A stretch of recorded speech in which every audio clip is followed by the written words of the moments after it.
Hey, what's up guys, Eva994 back with another action figure review, and today we are looking at the Hasbro G.I. Joe Classified Series Special Missions Cobra Island. This is Major Bludd. Yet another Target exclusive. Every single figure that's released in the Cobra Island subtitle is a Target exclusive, unfortunately. And I say that because these things are so difficult to obtain. Really wish they would stop with the Cobra Island and stop with the Target exclusive. I mean, they can continue the Cobra Island, but they don't have to make Target exclusives. At least make it more accessible. At least make the pre-orders last longer than 2 seconds. Anyways, that's a rant for another day. Let's get on with the review.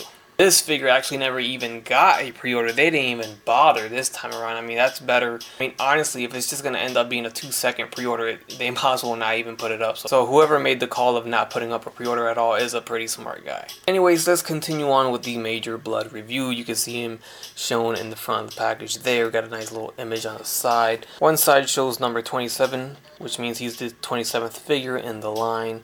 Here's the other side with the nice art of Major Bludd, and then on the back side we just get the map of Cobra Island. So here we have our Major Bludd out of the box, and just like previous G.I. Joe Classified Series figures, this guy is loaded with some nice details, sculpting, and paint.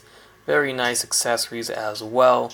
We'll get into that right now. First and foremost, he has a nice collection of dog tags around his neck. That is accessory number 1. It's a loose piece and it comes attached already on the figure, but I do like how it looks. You can see right there, very nice sculpt. It's very small and you can still make out what it is, so it's very nice to see that. He comes with a helmet right here that you can apply to the head.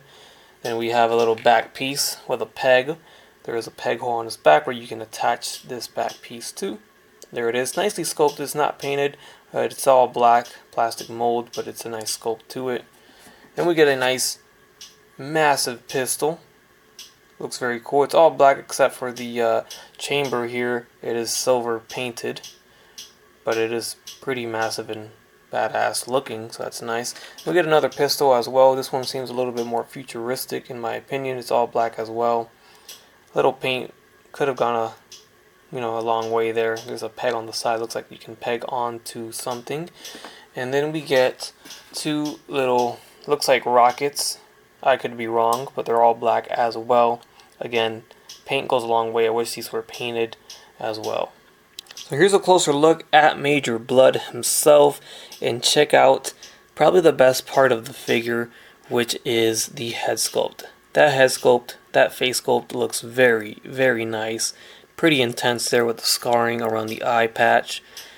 Look at that. Very cool looking face sculpt. They did a good job on that. Definitely props on that. Here's the side. There's the back side. And the hair, the little mohawk he's got going on is pretty cool too. A little gray on the front, little touch of gray. And then we have some silver paint on the shoulders. Check out the sculpt on the armor piece there. He does have a metal arm over here, so that's pretty cool. Little symbol there, an M on his shoulder. His regular arm looks pretty cool too. You can see if you pan out a little bit, the arms are different lengths because the metal arm is longer. That makes sense, right? It's a metal arm. Going close up to the waist, you can see his belt with some canisters here. A nice little holster there. I imagine it's for the big old pistol gun that he has. Here's the back side. You can see the peg hole down to the pants that has some very nice texture to it, and the boots as well. Nice silver paint there. Nice texture on the side. Overall, good looking figure. So there's that holster coming into play with that big old pistol weapon that he comes with. That fits on perfectly right there. And it also fits on the other pistol that has a peg on the side pretty firmly as well. Here's that back piece on his back, and the peg on the weapon is for the little peg hole on the side of this backpack. So now you can holster his other pistol on his side right here, while you can holster the other pistol on his side of his leg. That way you can holster all his weapons, and I do dig that a lot. Check that out. Now, I'm not entirely sure which direction these go, but I did put them both directions so you could see that you can holster them whichever way you want. So these arrow rocket looking pieces can be put onto his backpack either down or facing up. as you see there, which means that you can holster every single piece of weapon or accessory that he comes with. Let's put the dog tags on, let's put the helmet on, and now Major Bludd is ready to go, fully loaded with everything. No accessories lying on the side of your table or on your shelf, or risk of getting lost. Everything's on the figure if you want it to be on the figure. Now when it comes to holding the weapons, he can hold it just fine.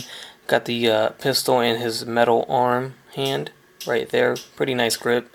Holds it just fine. You can dual wield both weapons if you wish. And then also I did notice that this pistol actually has a hole in the barrel of the gun. So maybe if you have any effects lying around, you could probably plug it into that hole. Make it look like he's shooting a weapon for real. But I think it's meant for these rocket looking pieces. You can put that there, and there you go. So now that's connected. Check that out. Pretty crazy looking weapon. Alright, so let's move on to the articulation of the figure. The head, actually let's move the helmet off. The head is on, let's see what's on. Could be a ball jointed hinge. That is exactly what it is. Yep, it's a ball jointed hinge. Looks up. I'm so used to these Marvel Legends having the barbells. I had to check.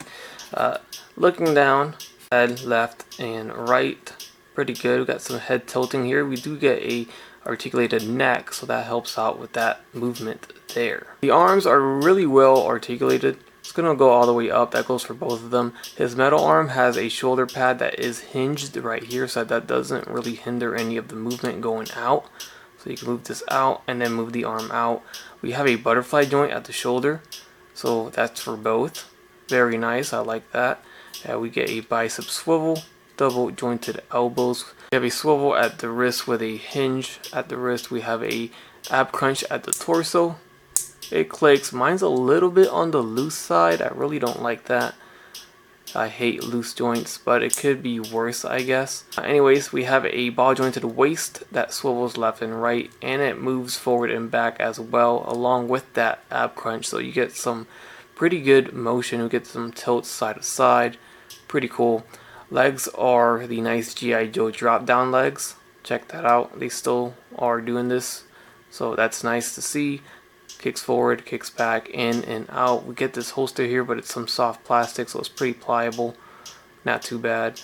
There's a thigh swivel, double jointed knee at the leg, and then we get a boot cut at the shin. We get an ankle rocker going forward and back, and an ankle rocker going side to side. There is no ankle swivel. It is just the boot swivel. So first up for the comparison section, we have Cobra Viper on the left side and Firefly. These were the most recent Cobra Island Target exclusives to hit before Major Bludd. And you can see that the Cobra Viper stands probably the tallest one of the three. Then we go to Major Bludd, and then Firefly is pretty much the same height as Bludd. I mean, he's wearing a helmet there, so that probably gives him the advantage at the moment. But overall, these look good together. Up next here we have him next to Zartan and Cobra Commander. Zartan is standing taller, just probably around the same height as Cobra Commander. Once again, all three of them looking good. Up next we have Baroness and Destro. Baroness was also a Cobra Island Target exclusive, while Destro was just a regular release from Series 1. And just a couple more, we'll throw in Beachhead, also a Target exclusive. Almost feels like half of this entire, or more than half of the G.I. Joes that have been released have been exclusive to Target, to be honest. And then on the right side, we have Flint, which was a regular release. Alright guys, that's going to wrap things up on this review of the G.I. Joe Classified Cobra Island Target exclusive Major Bludd figure review. Overall, the figure is a fantastic figure, and I really hope you can get your hands on one if you're a G.I. Joe fan especially. All in all, this 6-inch line of G.I. Joes has been great. The figures have been great. They have been very, very nice. They are getting better and better every single release. That is very good to see. And I hope they get better in the future. I just really hope that they start to release more regular releases than Target exclusives. Make more of every figure, make it more available. This is getting the attention of a lot of collectors, and the line is doing really, really well. I think they should be comfortable enough to distribute more quantities out to stores, therefore it is easier to obtain for everybody. Alright, I won't rant all night long, so I'm gonna close it out here. Thanks for watching. Leave a like, comment, subscribe if you haven't done so already, and as always, have a great day. Bye. That's crispy.